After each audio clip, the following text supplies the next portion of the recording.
Welcome to the Fourth Step Podcast. On each episode, we interview recovering addicts and learn their story with addiction. Through exploring personal journeys, we get a glimpse of the depths addicts fall to and their path in recovery. We hope you enjoy the episode. Another episode of the Fourth Step Podcast. Yeah, I'm Kevin. I'm an addict. And this is the Fourth Step Podcast. We've Hi, got co-host. My name's Josh. I'm an addict. Hey, Josh. And then our guest today is Tim. Good morning. Tim, addict. Tim, addict. Tim, where are you from? I am from Contra Costa area in a little town called Martinez. Grew up there?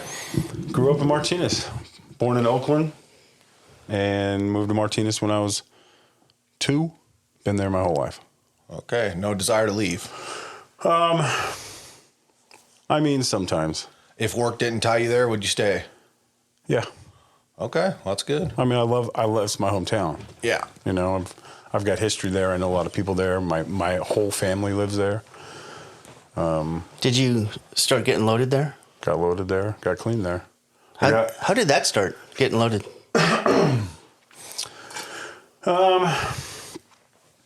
I would say, what's that? Turn the phone. Would you turn the ringers off? Oh, mine's off. Yeah, Cool. Mine's off over there. I started getting loaded around 12, 13. I have an older brother named Jeff, and I've always kind of, when I was younger, wanted to be like my brother. Want to do what my brother does. Want to wear what my brother wears. Want to listen to what my brother's listening to. That was a big influence in my life. Was my older brother, and smoking weed. I remember Bammer weed, the brown stuff with seeds and stems, and a beer can, I think it was an Arizona iced tea can. When I'm sharing, I always say it's a beer can, but I think the accurate detail was that it was an Arizona iced tea can. That you made a pipe out of? It had a carb on the side, yeah, and with some Bammer weed in there, and we were listening to Metallica, Master of Puppets. It was the first time I got loaded. And I had just shaved my head. I had just given myself a buzz cut, and I was a skateboarder. Clippers or bald? Clippers, like it is now. Like, I've pretty much had this haircut since I was 12. That's easy. Yeah, it's cheap. Save money. But yeah, I remember getting high and listening to Orion on Master of Puppets, and I was just zoned out, man. And that's what I wanted to be when I grew up. I wanted to be high. What an aspiration. Yeah, I did it for a while. Yeah. I did it for a while. So when you first got clean, what was that last story like? What that led you to get clean? The end of my road. Was it like the gift of desperation? Was it dramatic? Yeah, it was a lot of things shoved into one moment, right? At the end of March of 2009, like my clean date is April 1st, 2009. How old are you? I'll be 44 on the 28th of October. No fronts. Yeah, so I'm 43. Attaboy. And you've been clean for how long? I've been clean for 14 years. Okay. Yeah, I've been clean for 14 years, and that's weird to say. Why? Just because I never Time goes by fast. I don't think I even wanted to get clean at some time. And then when I got clean, I was like, fuck it, this is what I'm going to do. I'm just going to stay clean. I like being clean. Yeah. Right? And now, 14 years later, my life is completely different than what it was at the end of March 2009 when I was coming off the tail end of the OxyContin epidemic. I was addicted to 80 milligram Oxycontins. I wasn't smoking weed. I wasn't drinking. I wasn't doing anything. I hated tweakers. My brother was a tweaker, right? He smoked meth and all that stuff. And I had done my fair share of that. And I actually have a cool meth story if we get into that later. But it was needles. It was Oxycontin. It was hiding it. It was hiding it. Yeah. All the time. That's something you don't hear very often when somebody say, "Oh, I got a really cool meth story." I got a great meth story. We were sitting at the table the other night at dinner after a meeting, and we were talking. Something came up about somebody was with someone, and they ran into him, and they used to smoke crack with them, and there was one person at the table that was like, "I've never smoked crack," and everybody at the table was like, "You've never smoked crack?" That was me. Yeah. I think I only did one time. Like I attempted to smoke crack in San Francisco, like after the strip club or something with some buddies, and there was some guy named Flava, and he had a crack pipe, and he let us hit it, and like I didn't feel anything. I didn't get high. I think he had already smoked that. I had a different story. It wasn't invented when I got clean. So I didn't have an opportunity to smoke Yeah, I it. wasn't there yet because he got clean in 1953. I rolled. Yeah. The year Narcotics Anonymous was created. No, I used not to quite. sponsor Jimmy K. So your story that like what led you to get clean? What was that last? You were talking about that story. Yeah. So on March 31st of 2009, I was in debt to the dealer, right? I was in debt to the dealer a large amount. And I was also in debt to my best friend Jay's brother, right? So I was borrowing from Peter to pay Paul. Yeah. And what's funny is Jay's brother's name is Paul. So That's funny. the irony there. But I gave Jay the other dealer's money to go to Paul to get something. And there were about 5 of us waiting in my room for it to come back. And Jay comes back and says, yeah, Paul knows that that's his money. And he's not giving you the bottle, right? We all wanted this bottle of Oxycontin to come back. And little did any of us know it's never coming back again. But I had a couple stashed away in my back pocket because I knew I was out and I needed to recop. I mean, I didn't get clean because of fear of detox, period. Like, I did not want to go through that opiate detox ever. And a buddy of mine who was a customer of mine who would buy, he mainly bought methadone. He was a guidance counselor for the Oakland School District. Okay. I don't want to break his anonymity or anything, but Yeah, please don't. no, I don't think he does it anymore. But he took me out to a place called Tahoe Joe's in Concord. And he sat me down and he said, Tim, you have so much potential to do something else with your life. He was like giving me guidance. Yeah. I mean, While chewing on a methadone. while hoping that I could hook him up, right? And he said, why don't you wake up tomorrow and not use? Like, try. Just one day, don't use. Can you do it? You big time rapper. You big time, my ego was through the roof at that time. I was a drug dealer. I was rapping. I was doing all this stuff, all this stuff. And so I kind of took that as a challenge. And I came home that night after Tahoe Joe's, and it was me and Jay and Eric. And I took my last shot. I think it was 3 40 milligram Oxycontins. I took my last shot and went to bed, and I woke up on April 1st, 2009, and I started my detox. And no methadone, no Suboxone, just a TV remote and a brother who had 12 days clean. Did you know about NA? I didn't know anything about NA. I was court carded to go to AA for DUI school 3 different times because I had 3 DUIs back in the day. So you'd already been introduced to 12-step program.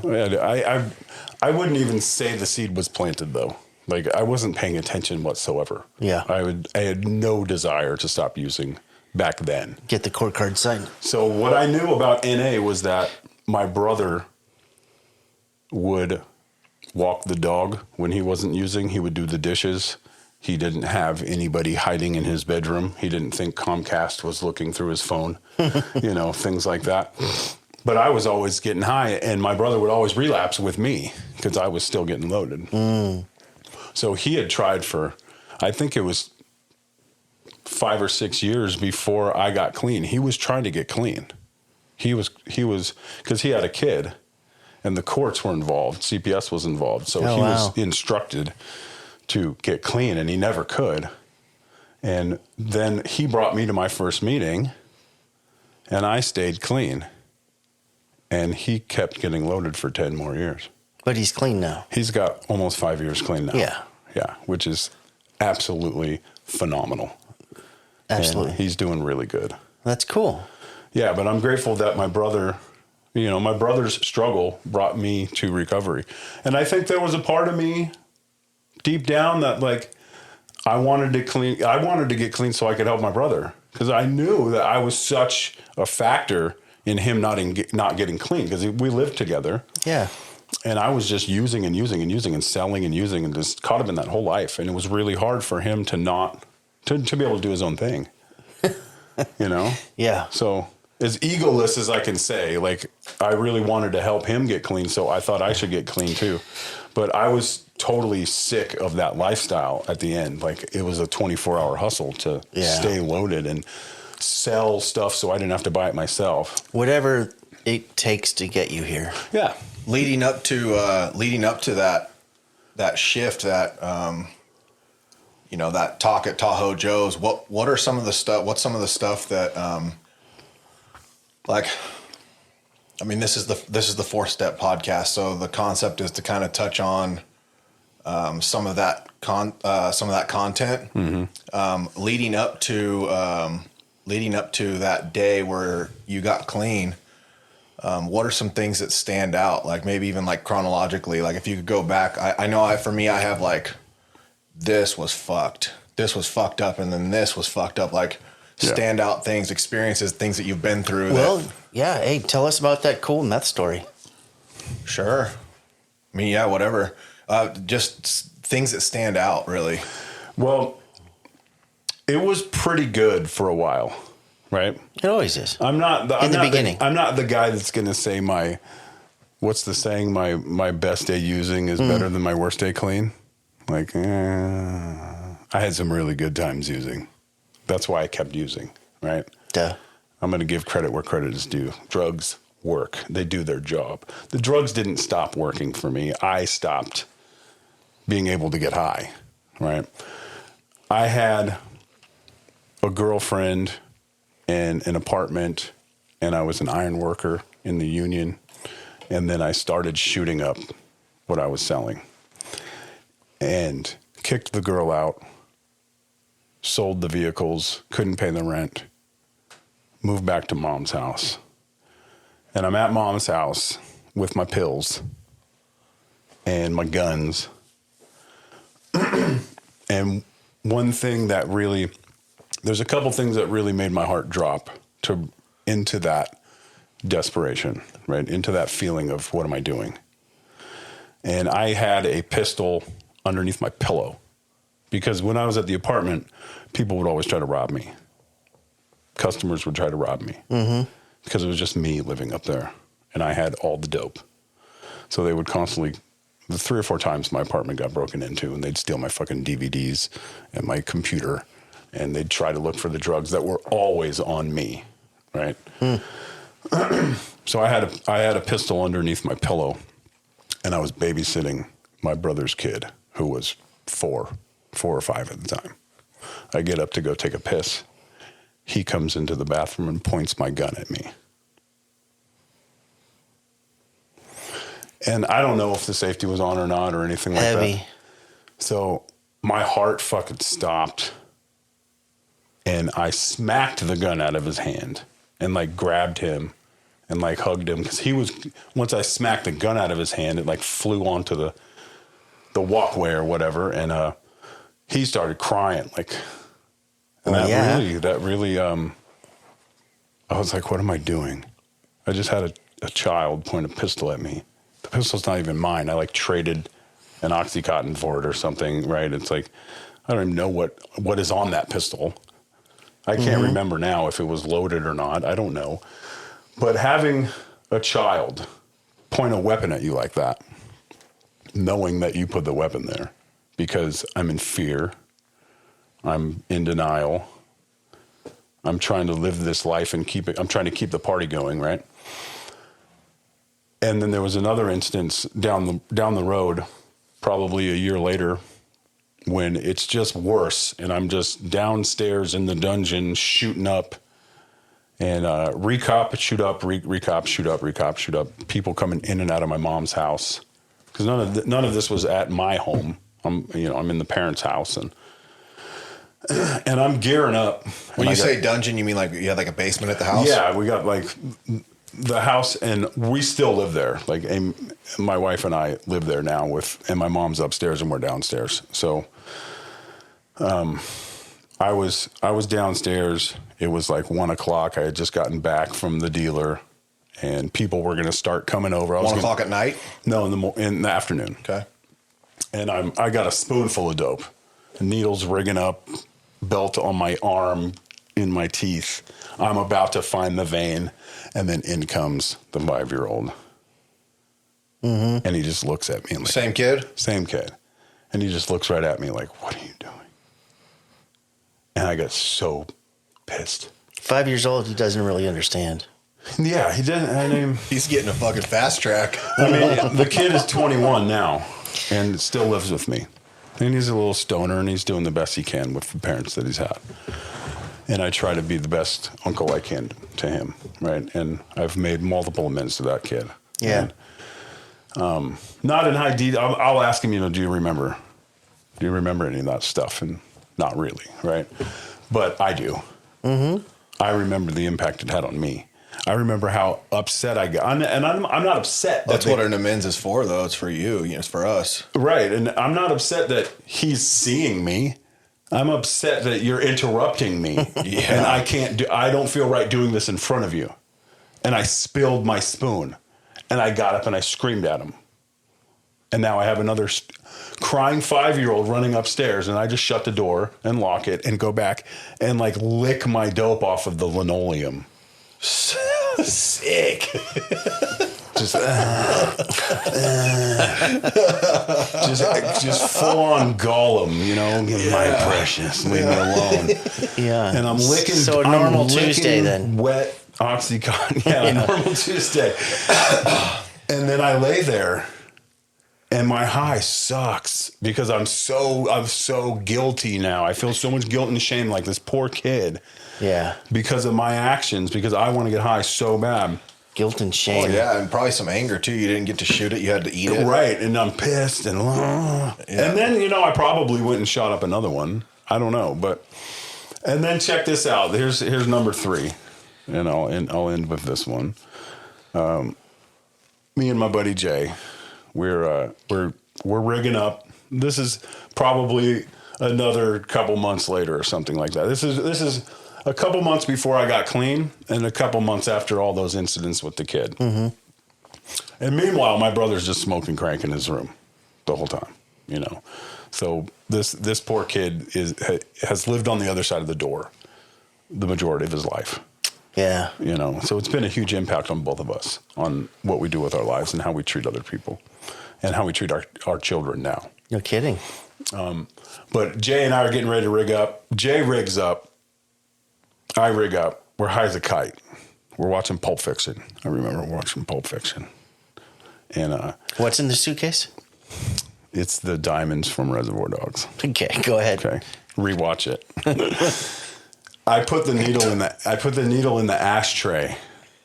Okay, because we're smoking Camel 99s in there, and we got cigarette holes in our sweats and all that shit. We're dirty addicts at this point.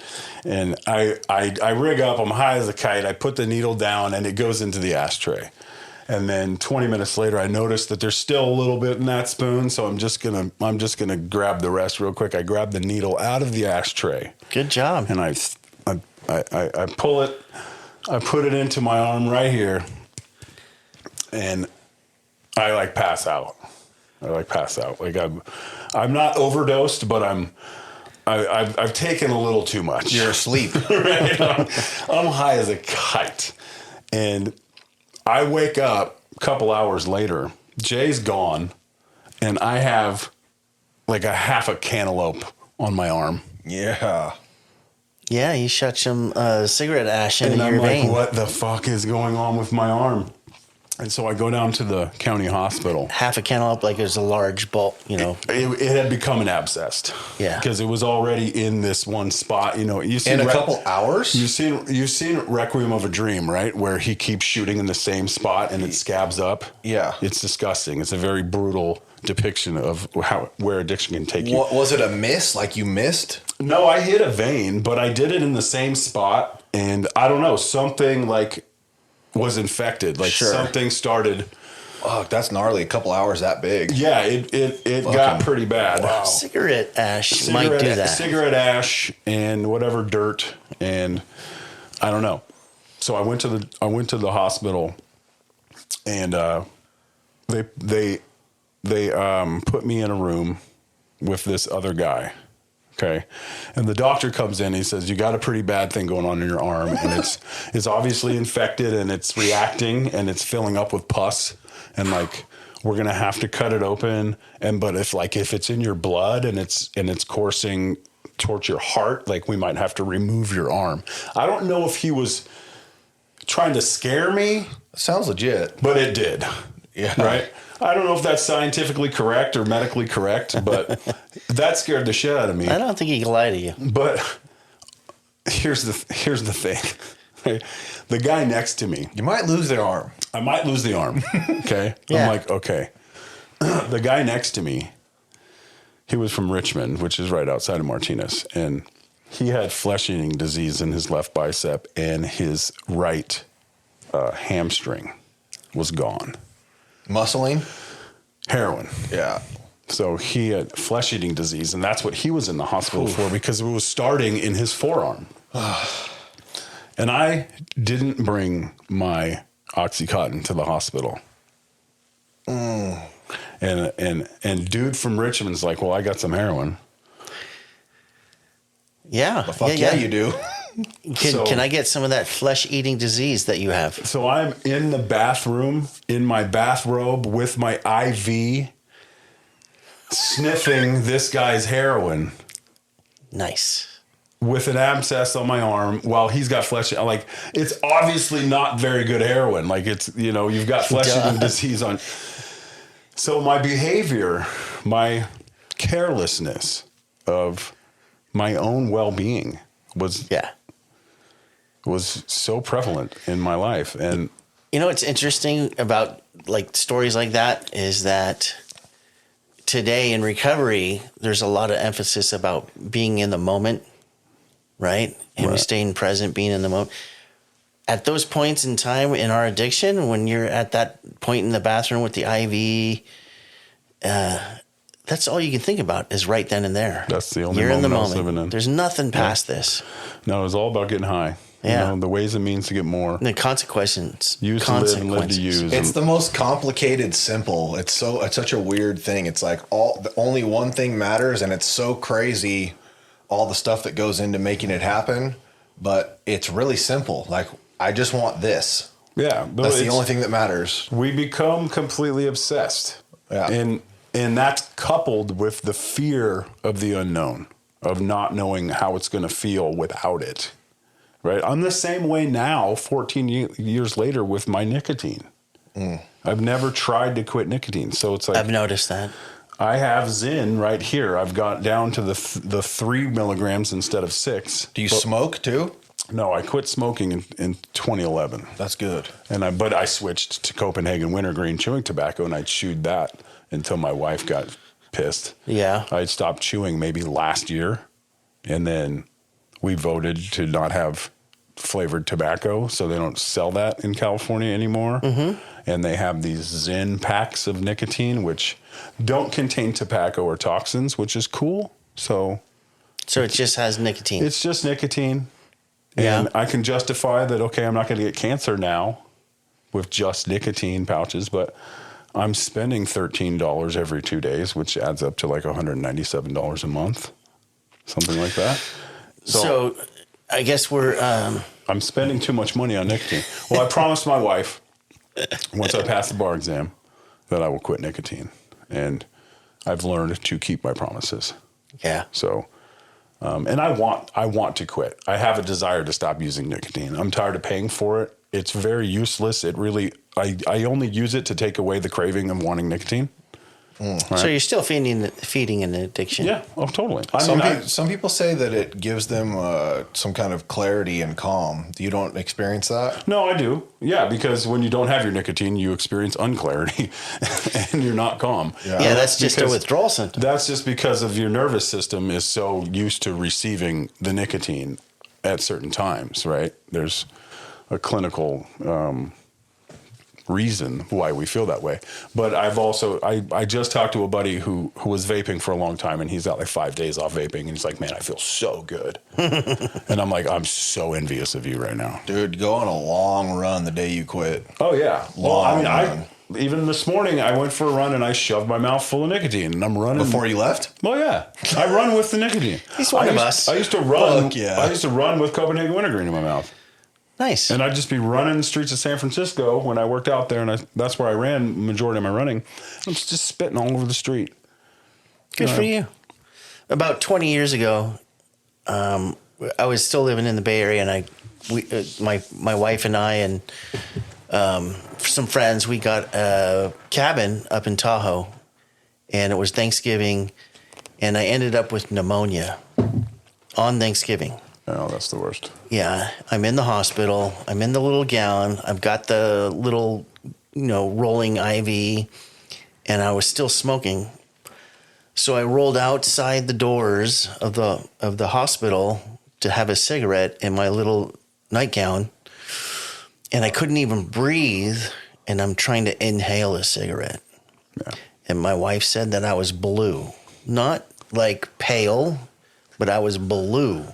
We do that. With pneumonia. We get extremely obsessed with something that has to happen.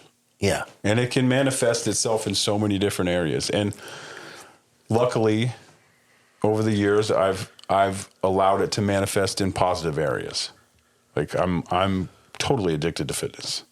Like even with my wife and I have a 7-month-old baby, and I come home from the office and I'm thinking about fitness. I have the same issue. I was just thinking about this yesterday. Food, fitness, adrenaline, those are all things that, like, on Thursday, I got a tooth removed. Yeah. Doctor said soft food through the weekend. Haven't had a smoothie at all. Don't work out. Worked out. Yesterday, I went and rode around side-by-sides all day.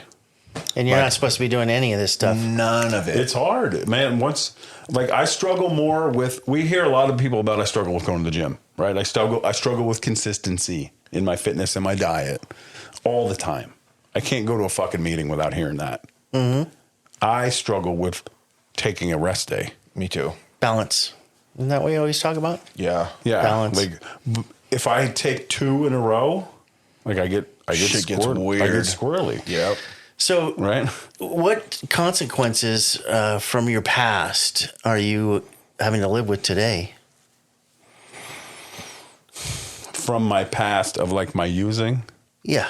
Prior to getting clean, you're asking? Yeah. Yeah. I mean, even if you go back to like early recovery, what carried over? What consequences carried over?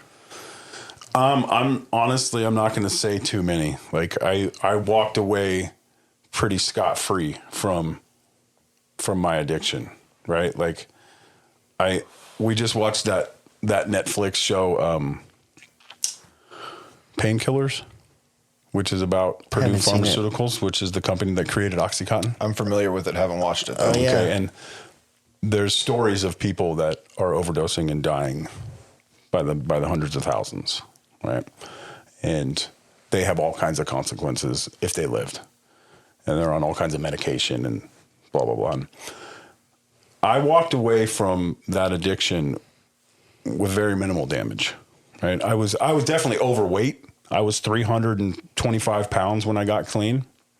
My finances were crushed.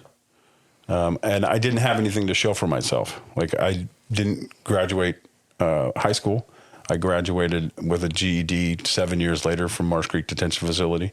I didn't have a job. I didn't have a license since I was 18. I didn't know how to be in a relationship whatsoever. Mm-hmm. I didn't really know how to function. Romantic or platonic or both? Romantic. I could have homies, Yeah. but there was never platonic relationships with women. It was like, there's one thing on my mind.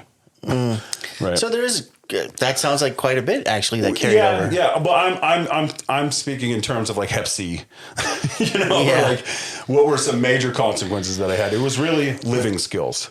Like it says in the basic text, our living skills were reduced to an animal level, and mine were definitely at that animalistic level when I just cared about drugs. So getting clean, not knowing how to live life. The amount of work that it requires in order to learn those skills, I'm still learning. makes those things pretty major. I'm still learning, and Yeah. I've gone through many different stages in my recovery of stages of relationships with women, stages of employment, stages of friendship, stages of personal responsibility. That's a big one. Like once I really grasped that I had an inability to accept personal responsibility, that I was creating my own problems. Once that really made sense to me, it was a lot easier for me to pick and choose my battles and what I really want to have personal responsibility in. What about reservations? As far as using drugs go, I don't think I've consciously had any reservations about wanting to get loaded if XYZ happens. Really? Right. No, because when I got clean and I found Narcotics Anonymous, I fell in love with it.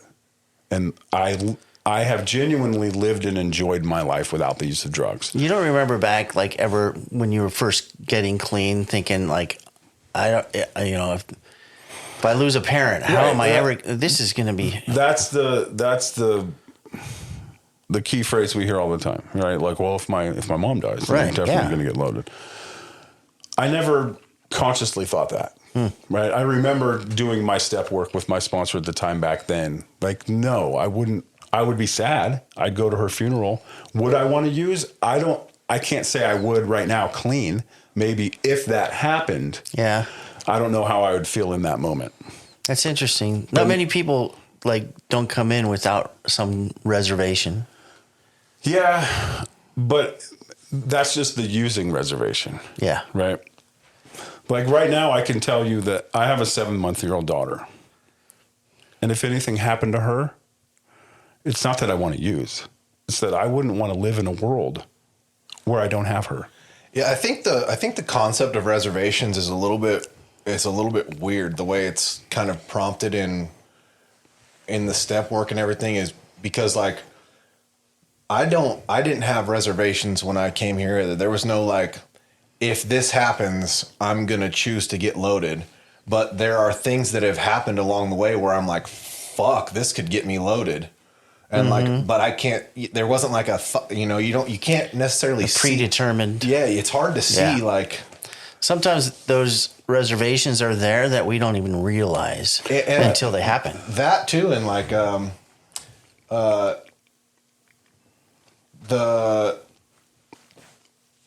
the shift is like, I don't like, for me, it's so much better being clean.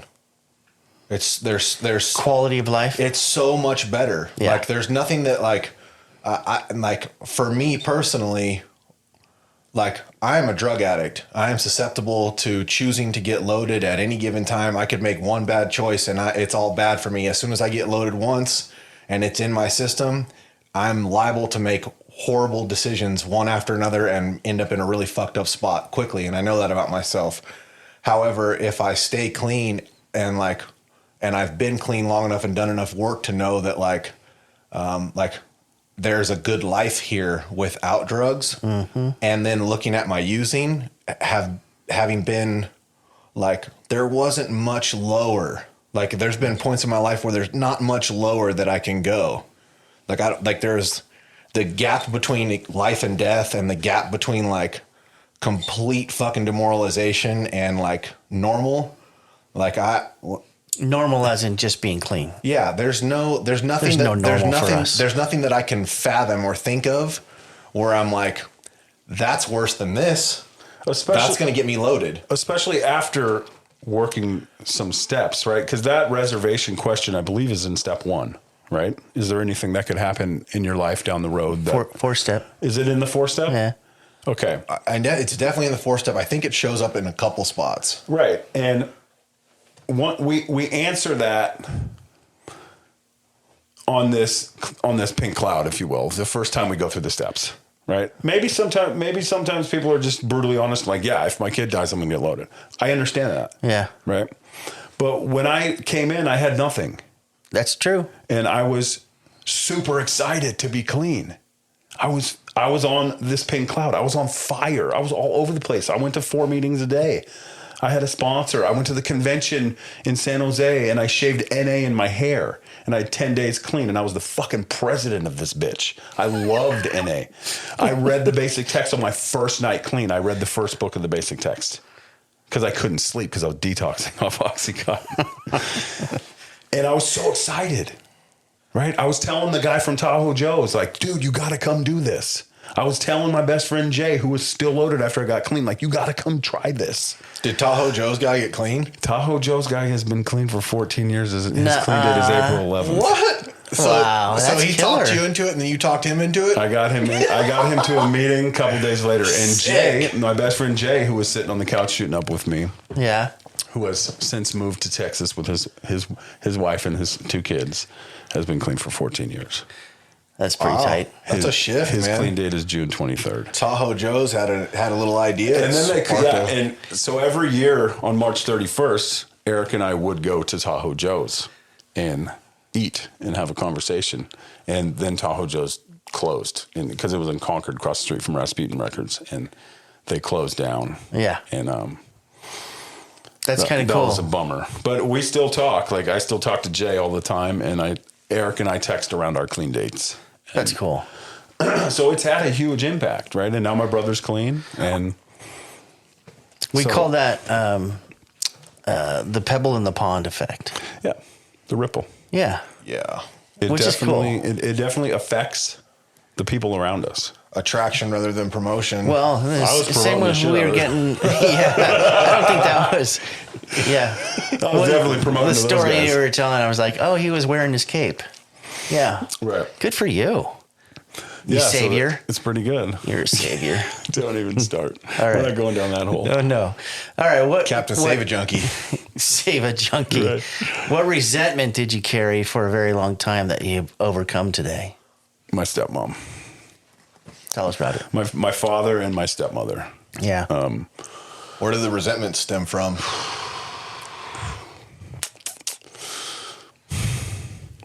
If it's too personal, then don't. No, just listen. I'm fine with it because it's all good now. It's Yeah. all good now. Right on. I've ever since I was a child, I've always wanted my father's validation. Right. I've always wanted that dad approval. Me too. Because I've disappointed that man for a long time. I disappointed that man for a long time. And I think it was around 2001, 2002, my parents got a divorce.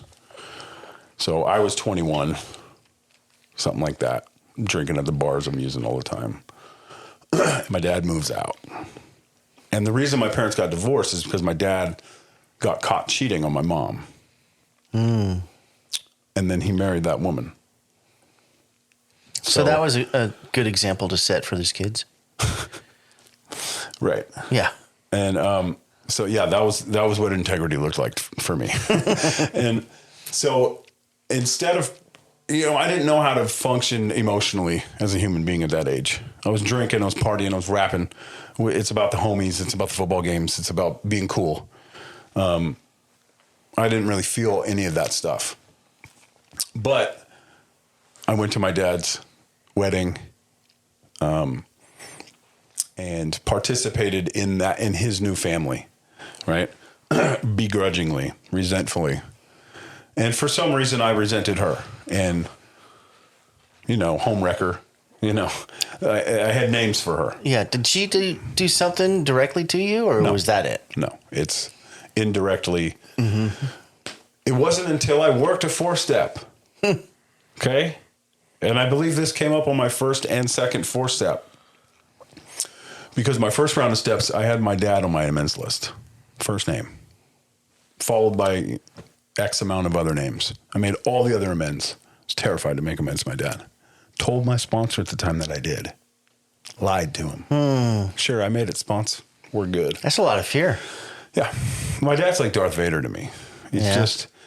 he sets the bar high. He's expected a lot out of his children our whole lives. And I've just consistently let him down. So The Why Darth, are you the Darth laughing? Vader reference. Oh, yeah, dark side. Yeah. your dad chokes you out with his mind. Yeah, but and, I mean, my father was never abusive. Nothing like that. Like my dad's awesome, and it was just my feelings, right? And through that first 4-step, my sponsor said to me, "Who are you to not let your dad be happy?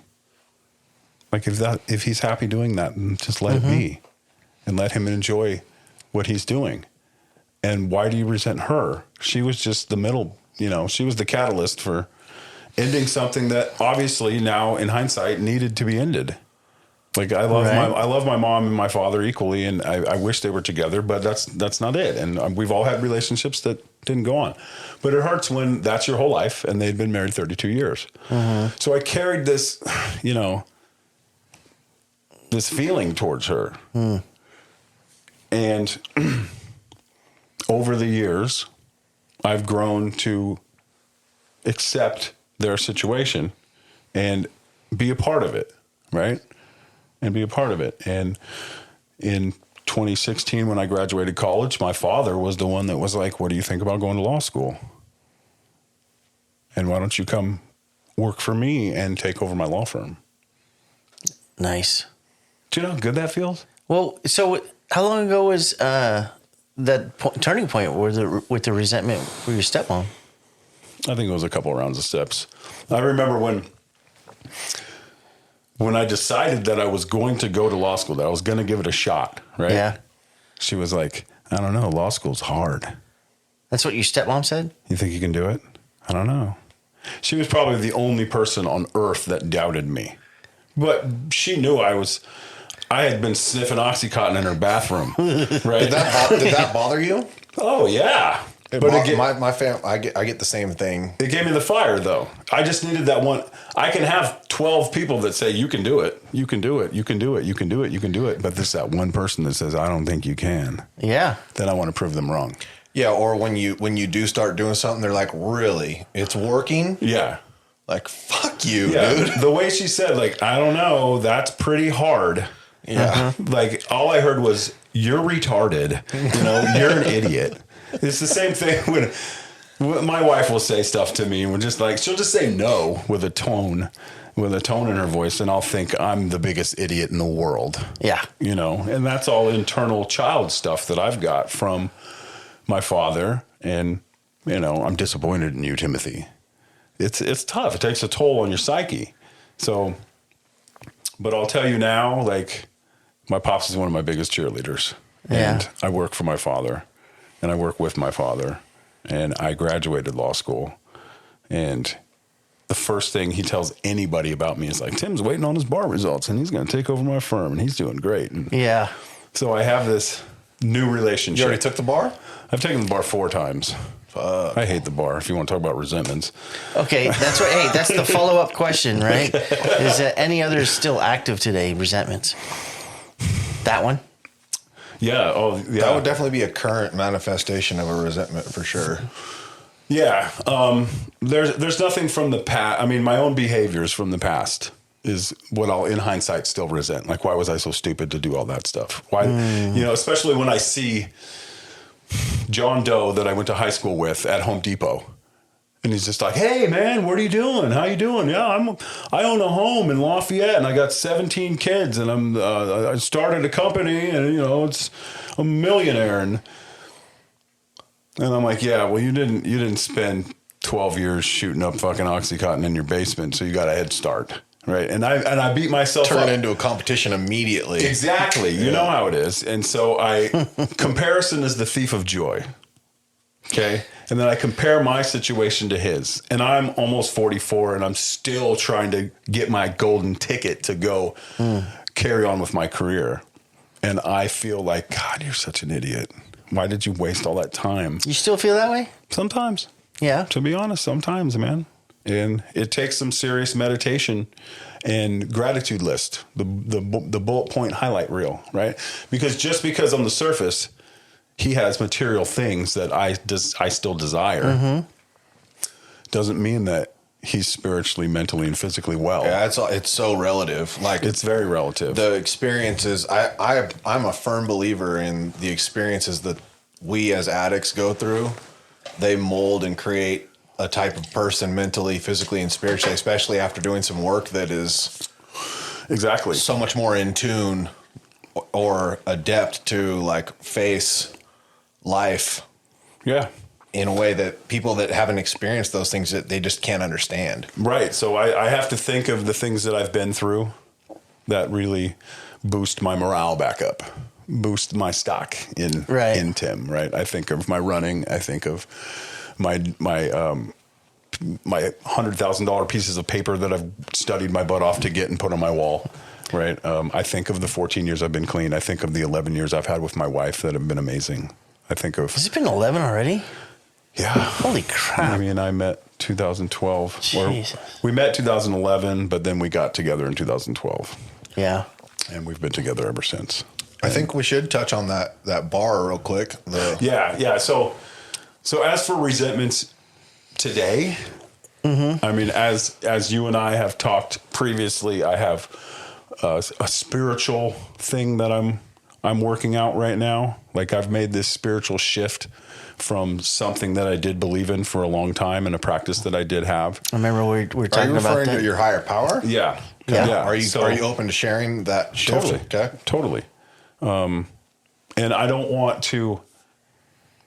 Disparage. I don't want to attack anybody's belief systems here, right? This is my experience. Yeah. Tell your story. Yeah. So I've been biblical for a long time, right? Meaning Meaning I read the Bible before I went to bed. you grew up in the church? No, I didn't grow up in the church. My Did you parents. participate in church? I did. When I got clean, I would go to church on Sundays. What with Eric. denomination? Episcopalian. Pick and choose, if you will. Episcopalian? Episcopalian. But I was never serious about it, right? I was never seriously like, I'm going to be part of this religion. I just felt that I had this connection to that particular higher power in that book. Specifically through the Bible? Specifically through the Bible. Okay. And the girl that I was actually living with in 2007 at the apartment before I kicked her out and, shattered that relationship, she had bought me a rosary because I had a feeling in 2004 that I made a connection to something. Rosary is Catholic. Right, yeah. So it whatever it was, like I had these little dogmatic things in my life. So I would go through the motions. I'd pray in the morning with my rosary, and I would read my Bible before I went to bed, and I'd pray, and I'd say, okay, guide me to read something, simple things like that. I was basically making the minimum payment. I didn't go to church. I wasn't all about it. Was it, were you going through the motions or did you have a full-on belief? No, I didn't have a full-on belief. I wasn't fully committed to that religion or anything like that. Okay. I just had a connection to something. Gotcha. And I maintained that. I can relate to that. I understand that. Yeah. Mm-hmm. So I didn't invest too much into it. It was just there because I figured it was required by the third step. Right? Second and third step, I need to come to believe in something. And you're an intellectual, so you do Right. that. You studied the Bible. Law school has made me very analytical about finding both sides of the argument. Okay. And then coming to what I would view as the truth under the applicable law. So as I'm going through this book and I'm praying and I'm like, guide me on something. And then I open it up and it's just something. I don't want to go into the actual verses because there's some really horrific things in that book that I didn't spiritually agree with. And over time, and that's happened for years. But as any good Christian would tell you, like, pay attention to the red stuff and don't pay attention to the bad stuff. I've and never pick heard and that. choose, and you never heard that? No, but I don't hang out with in those circles. So And I don't want to see. This is where I don't want to attack anybody's belief systems, right? So I got tired of denying that I cannot reconcile the good with the bad, and then I'm not fully committed to this at all, and I'm picking and choosing, and I've been picking and choosing for a long time, and I didn't like that anymore, right? And so, I think there's something to be said about that. Like, if you think about like, okay, so picking the good out of that got you through a phase, Totally. you know? And so if, you know, I only say that to, if somebody's listening, like that, man, if all you can get, It served a purpose. Yeah. If all you can Right. get is some good shit out of the Bible and that's what you need and that's fulfilling you spiritually, fucking run it. Hey, sometimes making the minimum payment will get your card paid off. Yes. Right?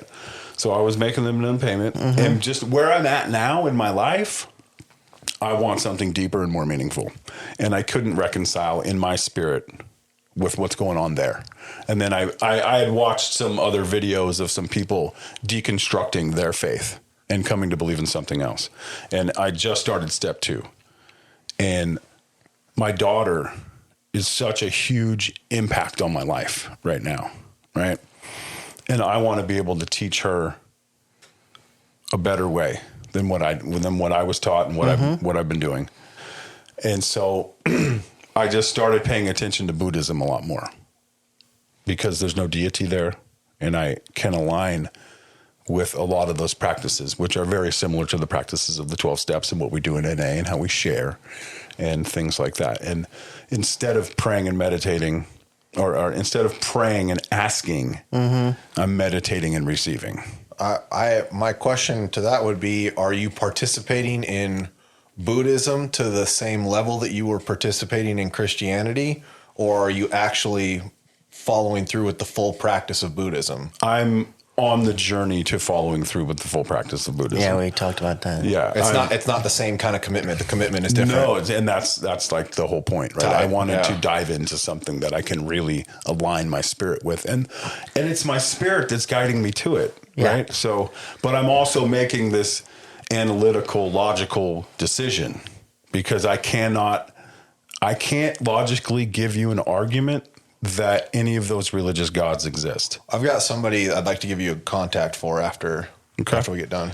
I can make an argument logically of why they shouldn't exist. I can't tell you that they do. I have no argument. The only argument I could ever come up with is some subjective personal knowledge, right? Some experience that I've experienced. No, it must exist. And I get there's people that believe in a God that isn't a religious God. And as we say in NA, you can roll your own God, right? Yeah, and we're all on board with that. I don't want to do that. No. It needs some structure for you. I don't want to make something up. I want something real.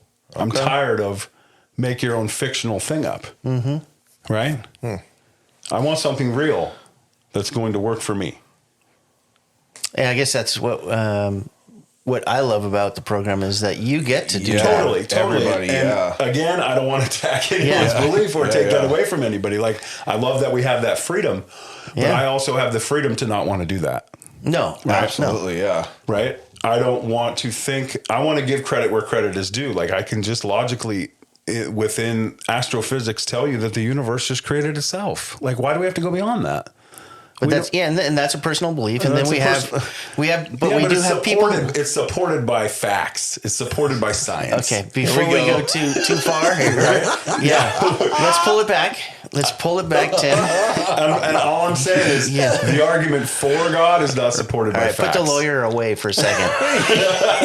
let's go back to this first step. Here comes the breakdown. Hold on, we didn't get to the resentment. So. I think we already established it. Yeah, you can see. So I have this mild resentment towards my old belief system. And did you say mild? Yeah, it's mild. It's not like super like hot. I just felt attacked.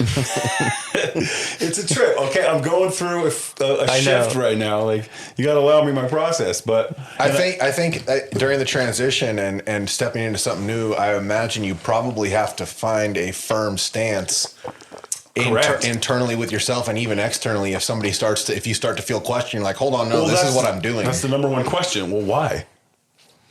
I'll never question you. Hold on, Brenda. Let me break it down for you. Yeah, I have to logically be able to tell you exactly what happened to me and where I'm going to satisfy your question of why are you doing that? Why aren't you just sticking with that old? I think you have to logically be able to tell you. Yeah. I mean, that's the golden ticket. There is the whole reason why I'm doing it. Yeah, it's because it feels better for me. And it's really fucking cool that we have the ability to make the conscious choice to shift so Totally. drastically. But what I've noticed in this process, like I'm raw. I'm jaded. I'm raw. It started to just come out just a little bit. Yeah. No, I noticed like when I was running this morning, I'm like, man, I feel like I'm being a dickhead. You know, I feel like all of my reactions to people talking to me are kind of dickheadish. Like I'm standoffish. I just have that feeling of resent because I'm transitioning spiritually and processing all this stuff in my mind and in my body that I'm just raw. Okay. That's good. fine. That's where I'm at. Maybe next week I'm going to be all, You know what I'll tell I don't you know. this, Tim, is time and experience will smooth out the edges. That's just from my personal experience. That makes sense. Time and experience. totally. I think too, and I am no spiritual guru or anything, but I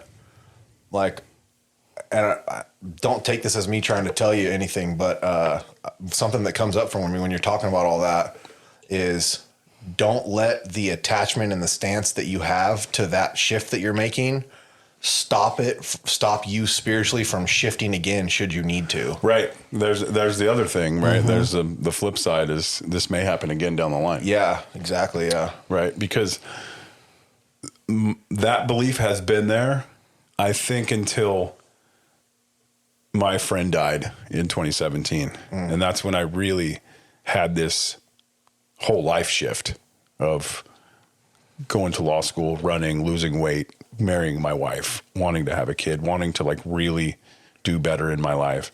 But I always struggled a little more with that connection, you know, and I'm asking why a lot more. And then more people died and prayers feeling more meaningless. Right. Yeah. And then I failed the bar exam 3 times. I worked my ass off to take the bar exam, and then you fail. And that really jolts my entire existence. Did you like experience a mental shift into your heart and get some humility? Yeah, especially. You're referring to not passing the repercussion. Yeah, or that we're not all result things to all people, and No, yeah. blah blah blah. On the third round. Yeah. On the third round. The second, the first one, let me put my nicotine in my mouth. Yeah, you gonna plug that so we get a sponsor? Yeah. No, This podcast is sponsored by Zen. not really. Where the first time I took the bar, I was fresh out of law school, and you're on this cloud of like, ooh, I'm going to go and I'm going to kill it, and I'm going to pass. I'm going to be a first round pass, blah, blah, blah, blah, blah, blah, blah. And then you fail, and you're like, oh. Devastation.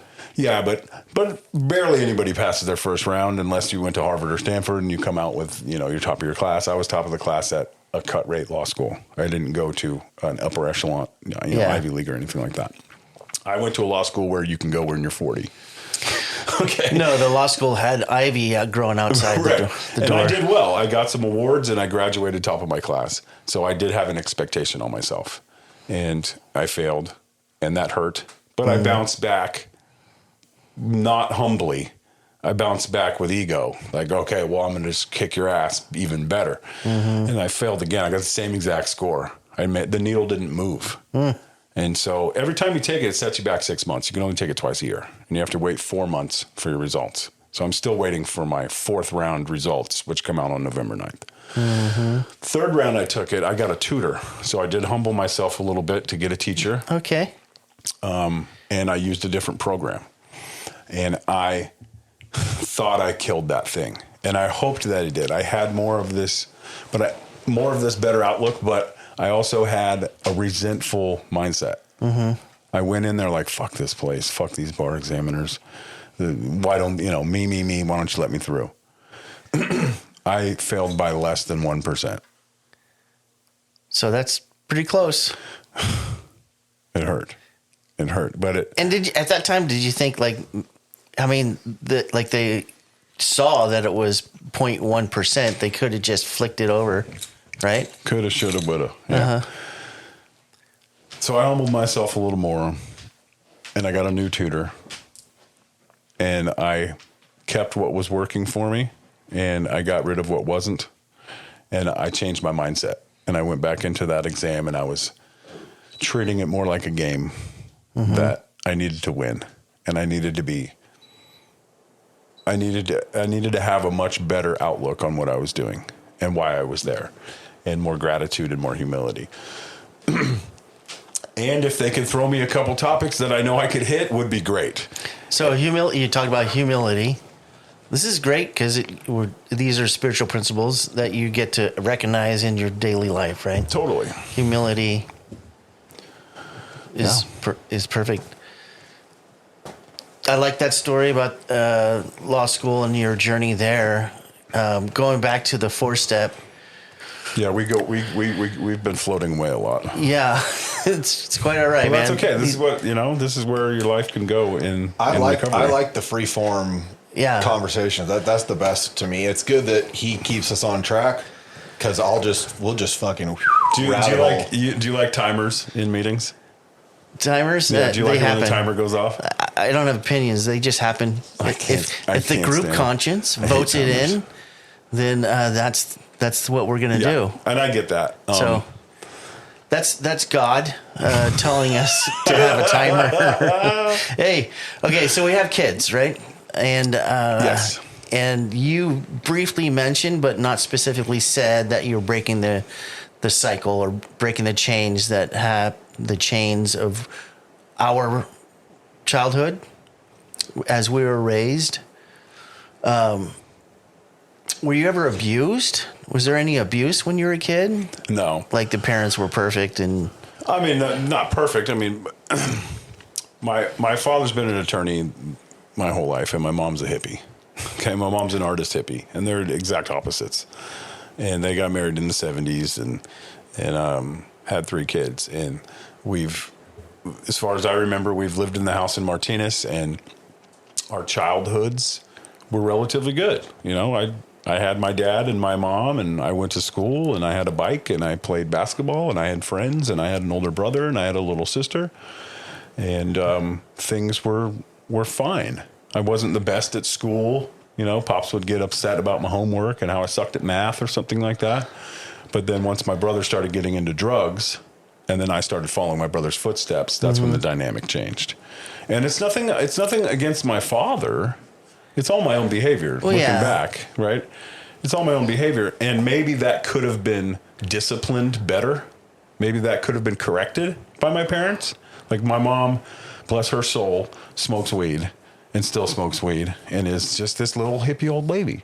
And I love her to death. But I was definitely enabled because around 12, 13 years old in junior high, when I'm caught with weed, my mom's then next weekend smoking with me.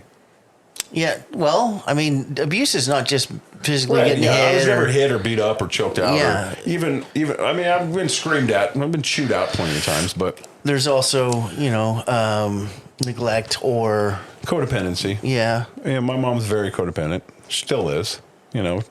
My brother lived upstairs smoking meth in the back room for 10 years. Never kicked him out. That's a long time. So I don't blame my pops for going on in a different direction. Because I mean, as over the weekend, you and I have shared the issues of living, and my wife living with her stepmom or her mother-in-law. Yeah. There's issues. We're human beings. We have assets and defects. And at my mom's age, she likes to smoke weed and not clean up. And what am I going to do? I'm going to clean up. There's an active resentment. Yeah. I try not to resent my mom. She's been through so much in her life, and she's at this point where she's almost 80, and she's just chilling, and she has her little arguments with the people she's doing nonprofit work with and stuff like that. But as far as it goes with me and Charlotte, with my daughter Charlotte, Yeah. I just want to be the best father I could ever be to that girl. How old is Charlotte? She's 7 months old. Oh wow, She was fresh. Baby. She was born on February 21st while I was taking the bar exam for the third time. Yeah. I feel like maybe I've met you before. Where Now this seems familiar. An hour later, he's like, wait, I know you.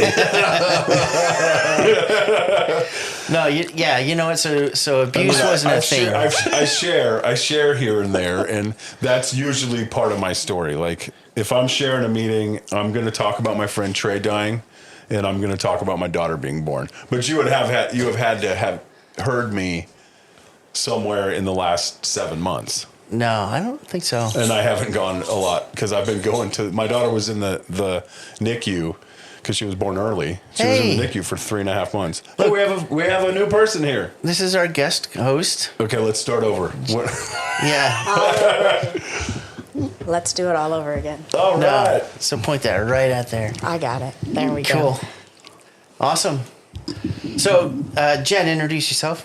Oh, hi. My name's Jennifer, and I'm an addict. Hey, Jen. Hi. Hey. I'm Tim. I'm an addict. Hi, Tim. Nice to meet you. Did you just get to meet Squish? Did you meet Shar I Shar? met Squish, yeah. Yeah. I had to say hi to Squish and the dogs and Jen. Squish is before the I could come 7-month-old up. baby. Yeah, and for the listeners, she's in the other room with my wife. Yeah, Charlotte. Charlotte was born February 24th while I was taking the bar, and we went to the NICU for 4 months, and then she finally came home, and that was another life-changing event for me when my daughter came home, because then it really kicks in. Like, when they're in the NICU, you go in and you see them for an hour, and Yeah. the nurses are doing everything, right? I go in there, maybe change her diaper, feed her, hug her, kiss her, put her back down, and go live my life. You got a full-time babysitter when they're in the NICU, and you're just hoping that they're doing their I best. got questions about that. Babies are a lot of work.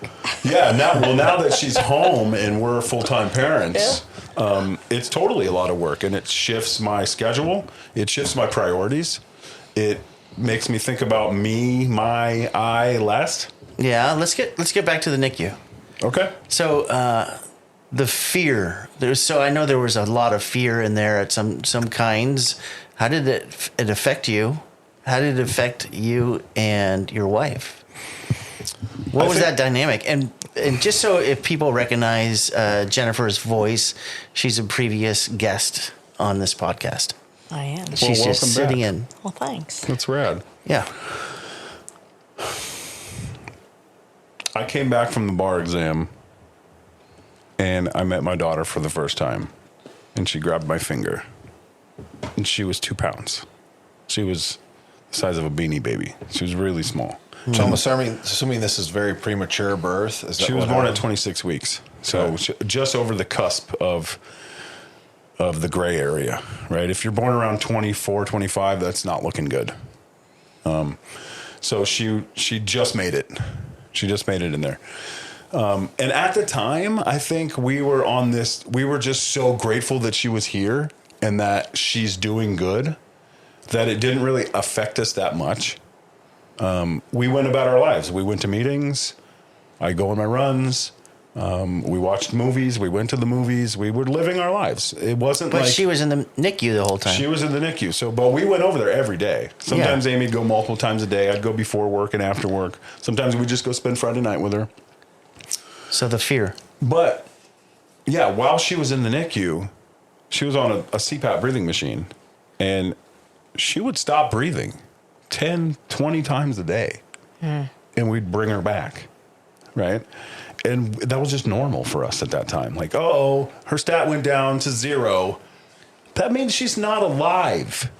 And we'd have to rub her and shake her, and then her heart rate would come back up, and she would breathe again. That is scary. But at the time, it wasn't that scary for us because we were still in this la-la land of we have a child. Oh my baby, God, yeah. it's a miracle. Well, you guys were trying for how long? 9 years we tried to have a baby. Yeah. So then she comes home and we're full time, and she came home on oxygen and a feeding tube. And it was a couple weeks later, she pulled the feeding tube out and started drinking bottles. And then a couple weeks after that, the nurse or the doctor said, she can come off oxygen and try her on a night without oxygen overnight and things like that. And that's scary, man. Like, I remember the first night having her in our bedroom, I didn't sleep. I got up every 20 minutes and checked on her to make sure she's still breathing. Yeah. I still do it. Like, we slept here last night. I'm waking up to go to the bathroom. The first thing I do is I touch my daughter to see if she's still breathing. Because I'm frightened that this girl, because they warn you about everything in there. They're like, have you heard of SIDS? And I'm like, what is that? And they're like, sudden infant death. I'm like, why would you fucking tell me that? That's fucked up. Yeah. Why would you tell? That's like a fucking death metal album. Sudden Yes. infant death. I'm like, that just happens? They're like, yeah, infants just die for no reason, anytime. I'm like, what the fuck? It's not what you tell new parents of a baby Right. in the So NICU. Come on. as we gain more information, and then we've become really good friends with some of the NICU nurses, and we still go out to dinner with them and bring Charlotte to see them, and they're like, yeah, they tell us more stories about what Charlotte was doing, and like, so it has definitely affected my wife. Kind of a post-traumatic stress kind of thing, and she's been healing and doing her own thing with that. Yeah. And I process a lot of it on my runs, and now have gone through in some step work about it. And Sponsor. yeah, Did you keep in constant contact with your sponsor doing those? She was in there for 4 months, right? 4 months. Oh Wait, yeah, my how- sponsor. How many is, months early was she? 4 months. 14 weeks early. Yeah. She's born at 26, and you're supposed to be pregnant for 40 or something Yeah, like 40. that. Most babies are born between So 36 that was and like 40 this weeks. giant fear for a long ass time. I don't think the fear kicked in until she came home. I wasn't really afraid for her while she was in the NICU because I didn't know what I didn't know. Yeah. Right? I didn't know that she was stopping breathing that often because I'd only been there for an hour. Yeah, and you'd have a team that was And there was a taking whole care of it for team you. of Yeah. the most badass people on earth that do not get enough credit. Like the technology and the science behind what saved my daughter's life when she was born. Because if this was 1890, you'd put her next to a fire and say good luck. Right? And she's in this little bubble with 40 other babies. And now she's a 15-pound little chunky milk chugging little snuggy Yeah. buggy squish, and I love that thing. I love that little girl with my whole being. All right. Yeah. Well, that's good. So, what did any of that affect your relationship with Amy? I mean, I think it made us stronger. Yeah. Yeah, I don't think our relationship has weakened in any way because of Charlotte. I think we've come together more as a team, as parents, and we have a priority of Charlotte. Like, she comes before all of our own personal needs. Even though, like, she will tell you that when I come home from the office and all I'm thinking about is running, I'm thinking about going into the gym and lifting a barbell. And she's like, well, your daughter needs to be fed. And I'm like, well, you can fucking do that. I got to work out. You know I have to work out, babe. Babe. So you're So we're working on that in my schedule because that's such a big part of my life since I lost my best friend, and that's how I justify it, if you will. But so scheduling everything, yeah. spiritual practices, meetings, sponsorship, step work of our own, sponsees step work, downtime, Charlotte time, fitness time, visiting friends, going out to dinner, going to the movies. Balance. Yeah. Welcome to parenthood. Right. So Yeah. it's an ongoing adjustment that we make. Right on. So, what about when we first start, especially when you first started your first 4-step? Talk about the shame and guilt. Oh yeah. Well, like I had talked about my experiences with the kid. That was probably That's your nephew. that's my nephew, who's now 21, and that was very, very prevalent in my first 4-step. I mean, that was 14 years ago. I don't remember too much about it, but I remember processing a lot of that. And my sponsor at the time saying good things that sponsors say, you know, like give yourself a break and put the bat down, and like it's time to forgive yourself for your bad decisions. Yeah. But there was a lot of shame and guilt around my behaviors that affected other people, you know, especially with the women in my life around that time. Shame, the shame and guilt around your nephew walking in while you're shooting up. Yeah, my nephew pointing a gun at me, my nephew walking in while I'm shooting up, and my reactions to those events. Yeah, that's heavy. Right? That's what I beat myself up with the most, is my reactions to things. Like even this morning while I'm running, I'm thinking like I'm being a dick because I'm going through what I'm going through. And I beat myself up on my own reactions You know, when you share a meeting and you think it went really great, or everyone's like, "Thank you for your share." Oh my god! And then you drive home and you're like, "Fuck! I should have said this. Should have said that. I shouldn't have fucking said this that way." I'm my worst judge. I'm my worst critic. So it's through the 4-step that I even realized that I am that to myself. Yeah. Right? That's what gave me that awareness. So what do you do to give yourself some grace? I don't even have words for that, right? Like, it's a process in me that it's like a spiritual deep breath and realizing that I'm just human. Yeah. And I'm assets and liabilities. I'm defects and spiritual principles sometimes. Do you guys have a process? Giving yourself a break? Not specifically. I think I struggle with it. I think it probably looks more like surrender for me. Yeah. Like I remember very, very vividly when I did my first 4-step. Like the weightlifting and the feeling, and just having the idea that maybe I'm not a piece of shit. Maybe I've just done some fucked up stuff. Like that feeling of like release and that relief of like, oh, I've made bad choices, but I'm not a bad person. Nice. That and I can correlate that currently to my surrender process. Like just like I grab shit so tightly with my mind, and I just fucking contort it and run numbers and try to figure all this shit out. And then when I stop doing all of that, like I consciously let go. What do you do when you get out of your head? Oh, the 2-foot drop. Attaboy. Thanks, sponsor. I am so proud of you. The 2-foot drop. Yeah. Yeah. What about you, Jen? Go ahead, Jen. Go ahead.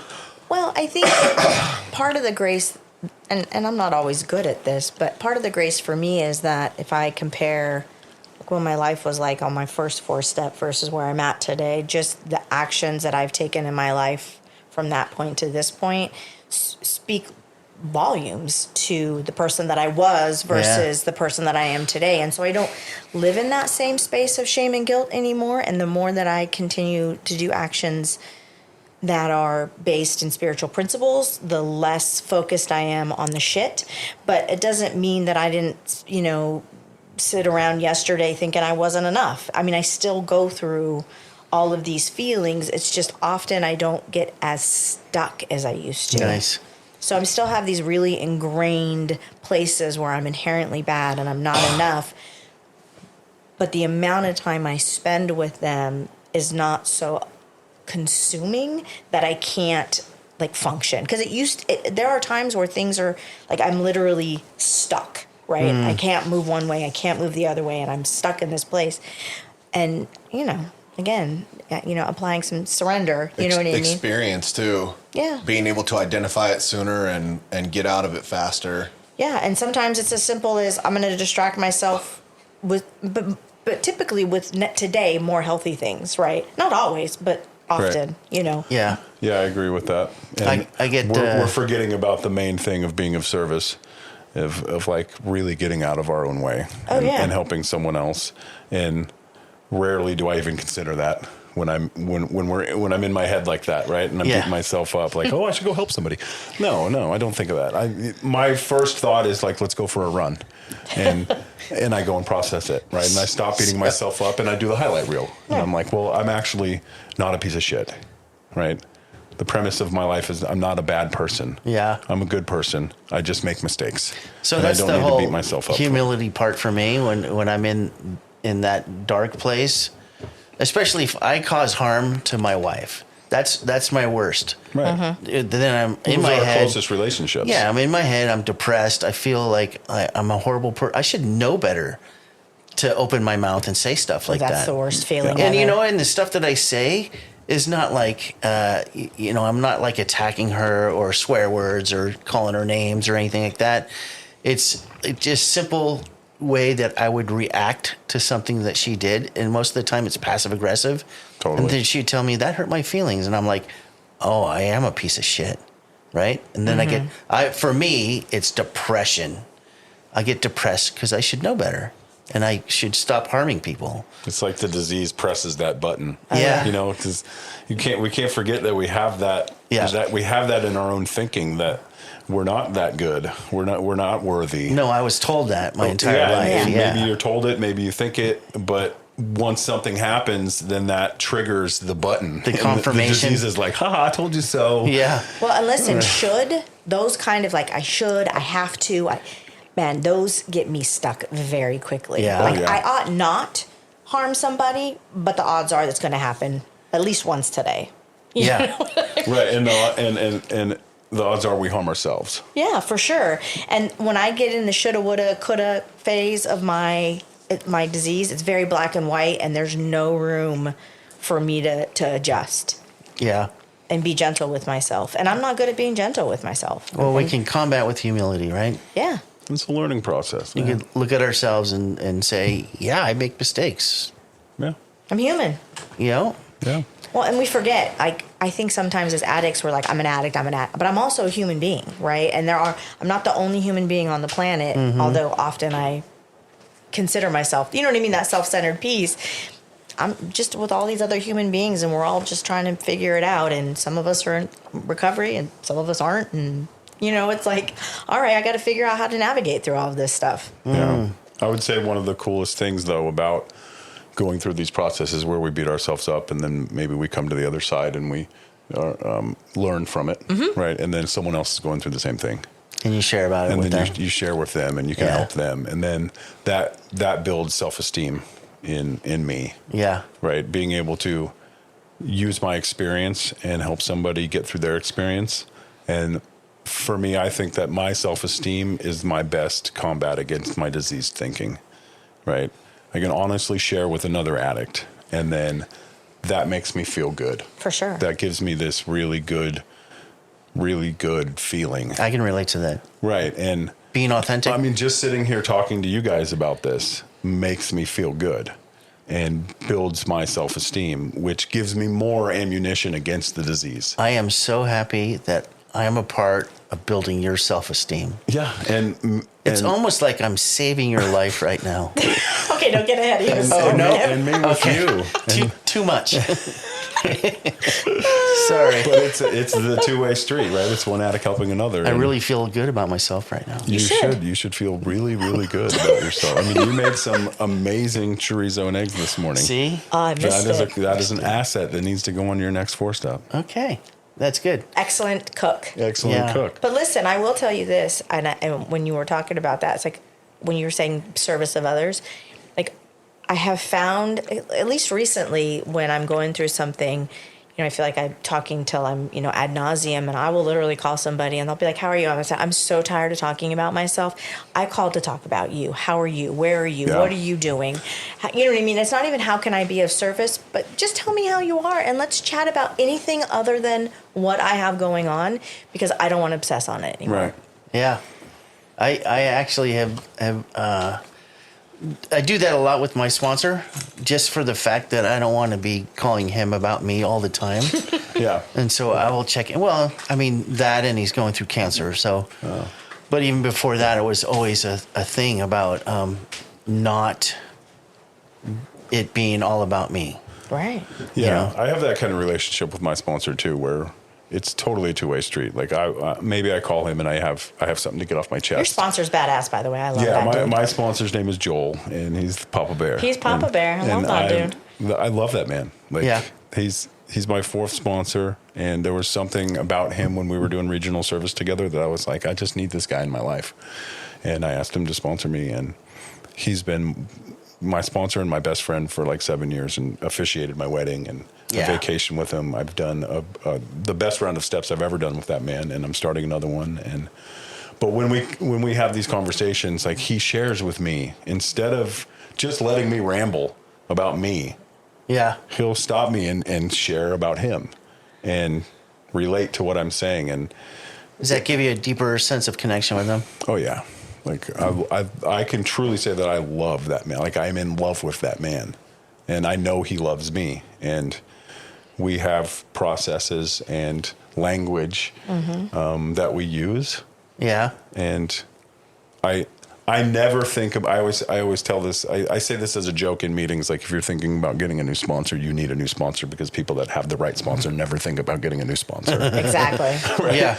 And I never think about getting, like I would never want another one. Like, nothing lasts forever, but Yeah. if he passes before me, like it's going to be really hard for me to say, okay, I'm going to go a different way now. Yeah.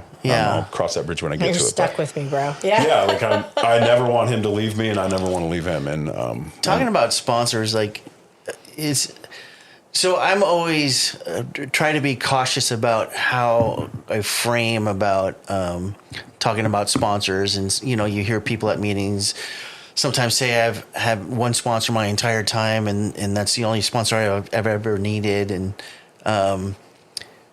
I've had 4. I think I'm on 4th. I've had Steve for the last 15 plus years. and you've been clean 58, 59, No, 65 years. 37. All right. But I mean, it shouldn't be like a competition Not or at all. like that type of thing. You shouldn't even come into it.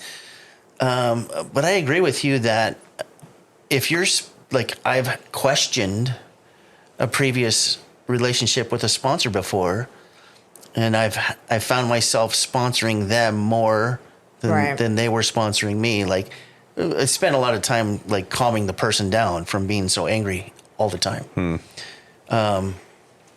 But when you talk about your sponsor and I see like that heartfelt affection for them, that's what I look for when somebody talks about their sponsor. Yeah. Totally. Like Amy is the same way with her sponsor. Like she thinks the world of her, and they have a beautiful Yeah. relationship. And I don't think it matters how long it's been. Like if you have that relationship and you're building that relationship, it's going to come to fruition. And I came from a sponsorship family, like a big one. Like I was a name on a spreadsheet, and my email was there, and we had to go to the monthly thing, and that was cool. That did its job. Right. Just like my previous spiritual belief, it did its job, and it got me to where I was at. But then something shifted in me, and I said, I want something more intimate. Because I would see other people with their sponsors, and I'm like, and I don't want to sound egotistical here, but I was getting jealous of the relationships that my sponsees had with me. Yeah, and Is you that didn't have weird? that. I didn't have that with my sponsor. I Right. was just Important. like, meet me at Pete's at 5 a.m. before the meeting so we can go over your step work as fast as possible so I can get in all these other guys, because he had like 16 guys or, maybe more than that. I don't know. I just felt like a box was getting checked. Yeah. Like I have a sponsor, yay. Right. I go to home group, yay. I did my step, and it wasn't quality. And so when I switched over to Joel, I divulged all this information to him, and I'm not, and not in a resentful way towards any of those guys. I'm grateful for the experience that I got from them. Different process. Different process, and Joel totally understood what I was going through. And Joel only had one sponsee at the time, and I was like, "That's perfect." Or I need you. Yeah, I'm like, I just want to build a relationship with you, and just have that, and I don't want to be part of this giant sponsorship family anymore. And he is part of a huge Sacramento sponsorship family, and I've gone to the Hofbräu and met all the guys, and Yeah. Yes. that's cool, but that's not something I'm looking forward to. Like I appreciate that. I get how people can be involved in that. Like we have huge sponsorship cliques throughout NA. Right, especially Yeah. in the You do? especially throughout the United States. You've seen the sweatshirts. You've been to the Hey, yeah, meetings. you know and- what? It's not good or bad. It's just different. It just is. If that's your thing, that's great. Yeah. Like, perfect. I mean, some people come and they play softball their whole time. Some people come in and they join a motorcycle club. Some people come in and go into a big sponsorship family like that, and they need that inclusivity. Yeah. Right? They need that tribe. And that camaraderie, I think, Right. as you look at it some way, yeah. And I've kind of I been, agree with you, I've kind Jen. of been rogue. Like, I've kind of been rogue my entire recovery, and finally accepted it, that I don't want to be part of your clique. Yeah. I just want to be a member of NA, and I want to have a sponsor, and I want to work steps, and I want to apply these principles in my life to make my life better. I want to see the formula of the steps and how they apply to my relationship and to my finances and to me being a parent. Yeah, that's an interesting perception, right? How you see that circle. The guys that I sponsor, in my sponsorship family, I don't get that pretense of click, right? Mm-hmm. I get that. The way it makes me feel inside is I get that overwhelming joy of love and compassion. And it's different today than it was when I was in early recovery in a sponsorship family. Yeah. Because that was status at the time. Mm-hmm. Right. And today, it's like some of the best friends Totally. that I have are the people that I sponsor in my sponsor and sponsee. Those are just friends. So that my perception has changed around what that group looks like in sponsorship. Yeah. I agree 100% too, because I think when my first sponsor was really based on, I could tell her all the bad stuff and she wasn't going to judge me because I had heard some of her 4-step. I mean, really, that was the end of the road for me. Like, I couldn't do a 4-step if I thought that you couldn't relate to me or you weren't like me. Yeah. I had so much shame. And today, some of my biggest confidants are a couple of my sponsees, and I have like this I call them the motley crew. Like, they don't hang out together. They live in different parts of town. Like, some of them hang out together, but some of them was forged in friendship before. Some of the friendships have come after. And then some of them I just work steps with, and there's no expectation on what those relationships look like on my end. Therefore, that can just organically happen. But even with my sponsor today versus the first sponsor that I had, because I've had 2 sponsors that I've actually worked steps with. I had like 4 sponsors in name in the beginning of my recovery. And then at one point I thought I needed a new sponsor for some reason, like 15 years ago. And then like I broke up with my sponsor and then like crawled back 3 weeks later and goes, oh, I was just mad and had a resentment and I wasn't willing to work through it. Just kidding.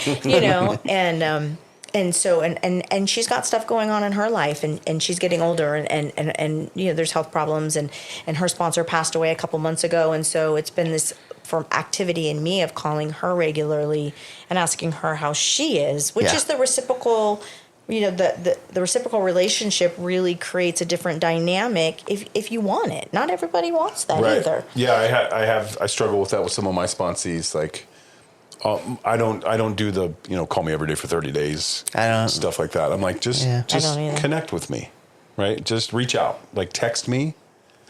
Yeah. If they're new, sure. Like, try to reach out to me as many times as you can, and when you need to. Like, some do, some don't, and it's hard for me to figure out whether I want to let them float away.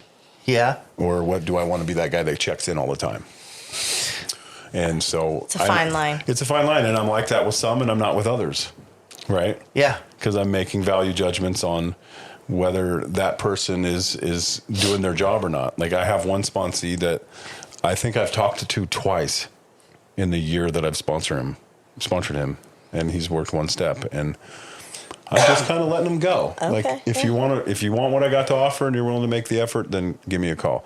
But then I have other ones that I've done multiple steps with that float away for a month. I don't talk to them, and then I'll reach out like, hey, what's happening? Yeah. How are we? How's the step work? What are you watching? How's your wife? You ever question them? This is like, my pattern is like, do you want me to bug you all the time about step work? Do you want me to remind you once in a while? Do you want me to leave you alone? And if I don't hear from you in months, then I take it that you are sponsoring yourself. I've had that conversation with some of them, and of course, most of their answers are, no, yeah, if I'm floating away, come check on me. Yeah. For sure. And so what I've been implementing lately is having them pick a date. Mm-hmm. Right? Like, I've been doing that. I have one sponsee that started off rolling really well and then kind of got more involved with work, and he started talking to me less and less.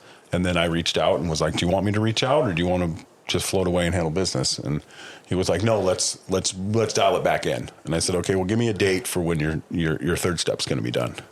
What is a reasonable time frame that you could complete this? So a little bit of, you kind of curtail it to the sponsee. Put the ball in their court. Yeah. Right.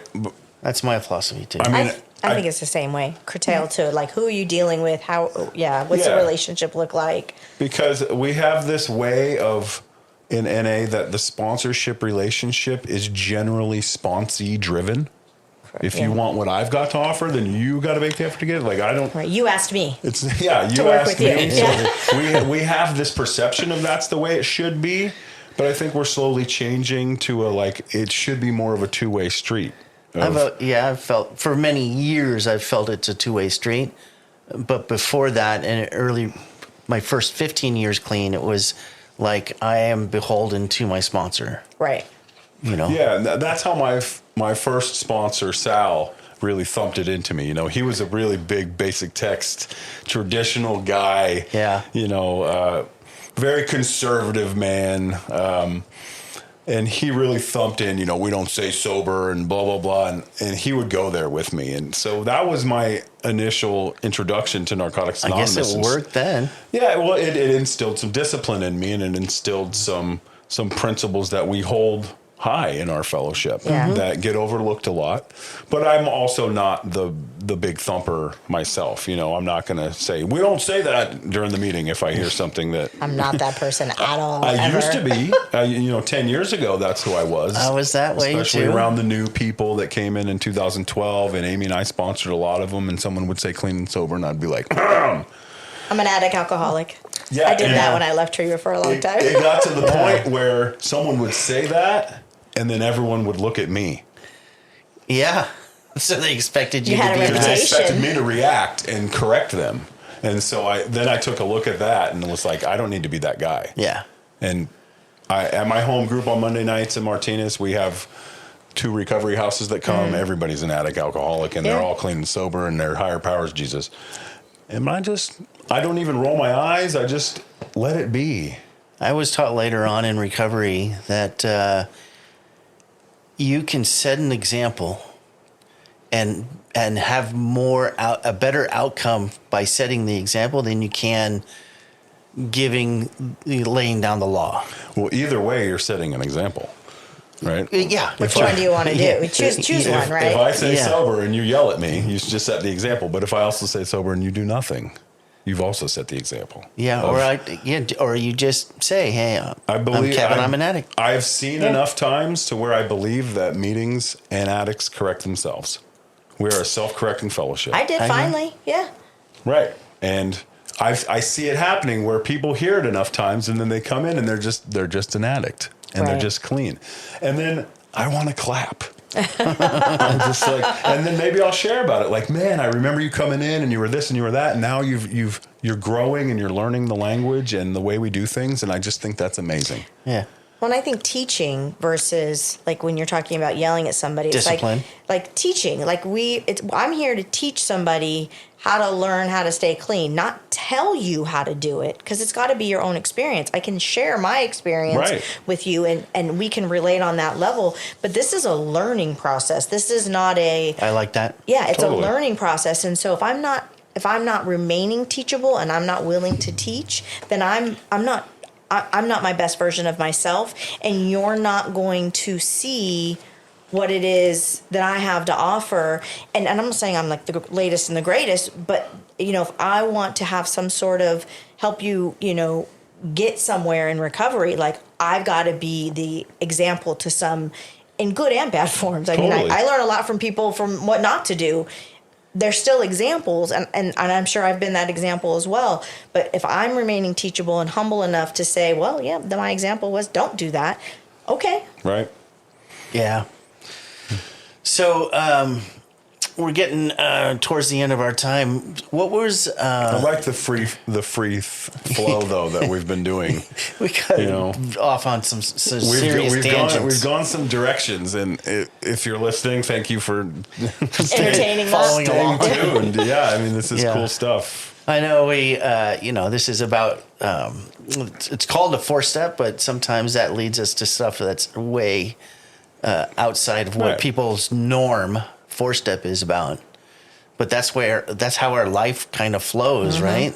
Yeah, and a long process through the steps and over time. You know, Yeah. there's a lot to share about, and there's a lot of experiences, and it's just a really cool life that we I get to agree. live. The funny meth story. Okay. Yeah, bring it all the way back to the beginning. Let's get back to the beginning. Let's get back at I'm it. on meth. My ears perked up. I want to hear this. So yeah, I had shared earlier that at the end of my road, it was mainly OxyContin, right? I escaped the OxyContin pandemic, and with or epidemic, with minimal residual, effects. I got clean, and I've built my life to where it is now. With Minimal consequences. minimal consequences, right? But there was this time in, I think it was 2008. And it was me and Jay and my brother. And my brother was not clean at the time. And we wanted to go see Linkin Park and Soundgarden. Nice. I want to go see them. Rest in peace, Chester and Yeah, Chris. R.I.P. Yeah. Chester Right. and Chris. Yep. They were playing Project Revolution at the Shoreline in Mountain View. I love that theater. So at this point in our lives, Jay and I are shooting up OxyContin all day long. Like, that's what we were doing. And my brother's smoking meth and sniffing OxyContin with us all day long. Like, we're just engulfed in this lifestyle. Again, and just a normal Tuesday. Just a normal Tuesday. But we had Linkin Park tickets, right? And so I'm thinking, I don't want to go and have to shoot up OxyContin during this concert. Like, I want to go enjoy this concert. So we're like, well, let's just get an 8-ball of meth. That'll fix it. That'll fix it. That'll enjoy everything. Let's get an 8-ball of meth, and we'll just do a little bit before the concert, and we'll just go enjoy the concert, and we'll tweak out on it. It'll be great. So we spent about an hour, even before we left, just hotboxing in my room with fucking crank smoke. Right? And we're sniffing OxyContin and shooting OxyContin and smoking crank, and we're high. I haven't been that high. Oh my God. And so we go to the concert, and we're spun out. A couple hours later, we're just tweaking. Massive swivel Jaw jacking. Yeah. And I didn't bring any OxyContin with me. I thought that would be enough for what I had just done. But I brought all the meth in a crank pipe.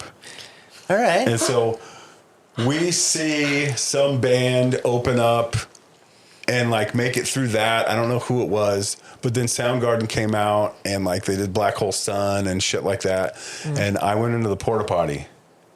And never came Came out. I was Listen to Linkin Park from the I porta was potty. smoking meth in the porta potty, and me and Jay would switch out. And then Linkin Park came on, and I think I went out and I saw them for a second. Yeah. And then I went back into the porta potty, and I started masturbating. So Right? that's Meth. That's meth. I was that's I was methed out. masturbating. And Yeah. I was in there the concert had ended and everyone had left. You were still there. And my brother and Jay are waiting for me True story. I believe it. in the little porta potty area at the Shoreline, and I'm in there just fucking Yeah. yanking it high as a kite. as a kite. And then I was like, I should stop. and we left and we made it home. How was the concert? I don't even know. I don't even know. Sounded good. But I regret missing now that both of those guys are dead. Yeah. I regret not being clean and paying attention to that. So that's a little bit of a consequence. A little bit. But Jay and I stayed up for about 2 weeks after that concert and just smoked meth forever. And I would always just kick people out so I could masturbate for 2 days, and then everybody come back with some more. And oh my God, I'll never ever. By the way, none of this forget shocks me, which is how you know you're with the right that. people at the Yeah, right if time. you can relate, you're like, welcome. yeah. You're like, yeah, I totally did that. I'm totally not ashamed of I never smoked meth because I liked being high on meth. I liked the way masturbation felt when I was on meth. Yeah. And a couple hours later, and you're just in heaven. And I assume that's probably a really big part of why people don't quit, because they are addicted to that sexual feeling that drug gives you. That's interesting because I never did meth, but I had done crank my entire using. Yeah, it's just the new software update for crank. Yeah, but it The never fancy version of the it never had bathtub that crank. effect. Crank or speed then never had that effect. Really? on anybody that I know that I was feel around. bad for you because it was amazing. Truly was amazing. Like I had some serious fun jerking off on meth. Yeah, You know, that sounds great for you. It's one of those feelings that I'll never forget. Like I've forgotten how it feels to get the kick of OxyContin This once is the not shot the comes way I in. imagine the end of the podcast ending. I was just gonna say I spent a few week or so in a Motel 6 with dudes on meth, and we never left the room. You Yeah, never leave we the never room. left the room. There's a sexual aspect to that drug. No, I can. And I paid for it dearly. and there isn't one with heroin and OxyContin. Like you're limp. You can't do it. You're just checked out. You can't poop. You can't get hard. No. You're just eating and shooting and watching movies and high as a kite. And so that little break from that lifestyle to do the meth, I probably lost some weight. I definitely unloaded all of the sperm that was backed up. Tim, I'm really glad that you had that break in your life right there. Well, you asked for the meth story, and that was a really, really cool story. Okay, Like, I'm kind of regretting that. I'm not. I thought it was fantastic. I loved it. Like, yes. Kidding. You know, it's like when you're new and you come in here and you think it's all just such a devastating thing. It's like, I guarantee you had some good times, man. Like your worst day clean is not better than your best day using. Come on, I had some great times using. I think we all did in the Let's beginning, give credit especially in where the credit's beginning. due. Yeah. You know, but the lie is dead. We do recover, and we don't have to live that way anymore. And I've had some amazing times clean. I have had some awesome accomplishments in my life. The love that I have is pure for my sponsor, my daughter, my wife, my friends. Mm-hmm. I live a real life. Yeah. Right. You're not taking the bar because you were in your room for 2 weeks Not jerking at all. off No. on meth. I'm in my room for seriously. 3 months studying, right? Exactly. I put in the work, and man, it's going to feel great when I do pass that and I get to go take over my dad's business. Like my dad is super excited about his legacy being carried on by his son that he was so disappointed in for so many years. How cool All is right, that? You last know? question. Okay. Where you're at today, and Jennifer, this is the same. Okay. The first day you got clean, is this anything that you ever imagined where you're at? Absolutely not. Absolutely not. We say a lot like, oh, you know, in your first year, like write down the things that you want to accomplish in your life. And none of the things that I'm doing now were on that list, right? I have, without ego, I want to say that I've accomplished almost every goal that I've ever put out for myself to do, right? My next goals are pass the bar exam, which is my previous goal. My next one is own a home, have more children, carry on the practice, be the best lawyer I can be the best father I can be, right? But all of these other things, these little, get my license back, right? That was like one of my things on my first list. The baby list. Get a job. Right. And for a long time, and my wife will tell you this too, like I was no kids, no rings.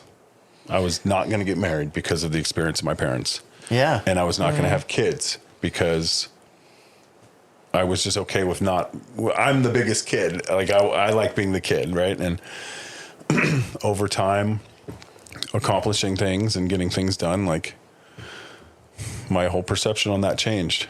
Especially after my friend died, like that's when I realized I want to marry Amy. And that's when I asked her to marry me.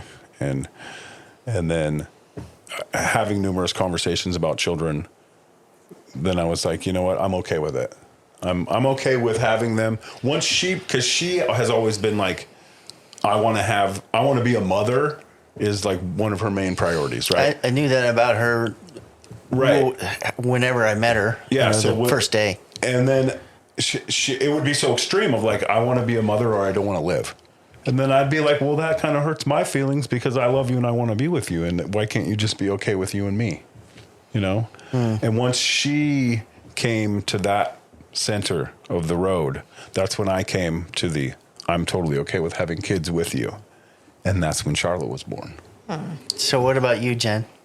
Oh, I would have totally sold myself short if I thought what I wanted was so, I don't want to say simple as bad, but it was really so basic. You know, I wanted to work. I mean, I was a teenager when I got clean, so I wanted to be an adult. You know, I always felt, and then, you know, I wanted, you know, my dream was, the white picket fence and the 2-car garage and, the 4 kids and all that other stuff. And I got some of that stuff. It looks different today than it did what I thought it would be. Yeah. It wasn't this dreamy fantasy movie life. But It was life. Huh? It was real life. It's real life. But I've accomplished more than I ever thought I could set out to do. Based on the way that I thought about myself, and the more I think better of me and my capabilities, the more I accomplish. It's really those stepping stones, and so I would have totally sold myself short. I barely, my dream when I got clean, well, it was right before I got clean, was to move to Reno and be a cocktail waitress. And I'm not saying being a cocktail waitress is a bad thing. It is for an addict, though, in my opinion. But That was sounds my good. goal. Yeah. And so I think today that I'm so grateful of the freedom that Narcotics Anonymous has given me to not only make decisions and follow through with them, but then realize at some point in my life that those decisions aren't working for me anymore and change it and move forward instead of going backwards. And so, my trajectory in life has been a windy road. But it's like sometimes it's a roller coaster and I'm like, wee, this is so much fun. And then sometimes I'm like, get me off this fucking ride. But in both instances, I'm living a pretty fantastic life. Hell yeah. Yeah, Yeah. And you keep moving forward. Always. Yeah. Did you guys ever notice like wanting time in recovery? Like I remember when I was new, like I couldn't wait till I had a year. Like that Right. was on my goals I wanna list was raise to my get hand. a year. And then it was like to get 5 and then to get 10, right? And now that I'm older, because you get older as you get time, right? I got clean when I was 29. Now I'm about to be 44 and I've got 14 years and like, I'm not really anticipating or wishing for 20 as bad as I was for 1 year when I was new. I'm like, let's slow down. Like slow down because when I have 20, I'll be 50. Right. And like when my daughter's 16, I'm going to be 60 years old. And so like, I want time to slow down now. Right. I'm not I too- wish I had more time. Yeah. Not time in recovery, just Just time, time left left. More in my time life. left, That's what exactly. I'm thinking about now. So that whole perception changed. Like I couldn't wait to have time, Right. Which was egotistical because I wanted to raise my hand and say I had time. We want a clean time countdown. I want to be at the highest number. Yeah. Right. I'm less inclined to feel that way today. And when people ask me sometimes how much clean time I have, I don't want to tell them because I don't want them to create an opinion. It does. Yeah. I don't want to You lead. can't get away from that. Don't lead off with your clean time. No. Never. No. Because then your opinion is garbage. Because then I'm the asshole, riding your ass into the parking lot in the meeting, not realizing that it was you or Right. cut you off or some Like, shit well, like hey, that. I've got, my name's John and I've got 28 years clean. So here's my opinion on this issue. It's like, Yeah. I'm instantly like, yeah, I'm not paying attention to you. Yeah. Because you're basing it on how long you've been clean Yeah. Versus your experience versus your opinion. experience Yeah, with yeah, the yeah. actual situation. I often share about when I talk about old timers.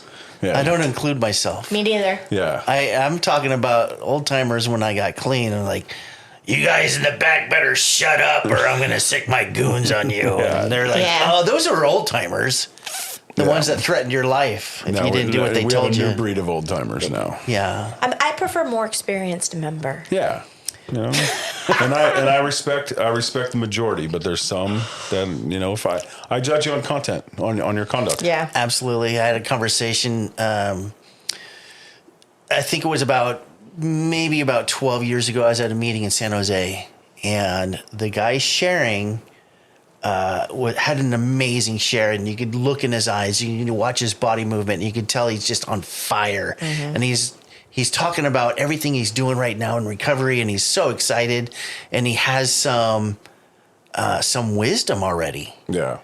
and he had 18 months clean. Wow.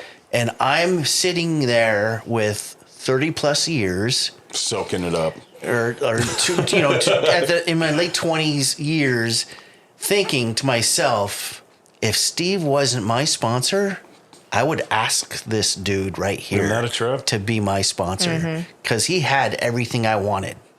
I wanted that fire. I wanted his And that's the best time. ambition to have knowledge about the recovery and Yeah, I love hearing a person with like between 1 and 2 years that is just on fire. Like they've just finished the steps. They're starting to sponsor. Oh, yeah. They're really understanding the program. They're starting to do things in their life.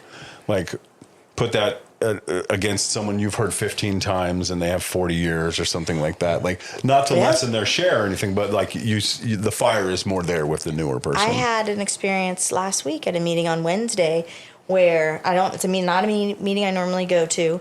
And this guy was talking about getting to see his daughter at homecoming and buying her shoes and being present and being so grateful that his connection with his higher power was so strong. He had 89 days. Makes you tear up. And I literally, at some point, at first I was like, this guy's got a powerful message.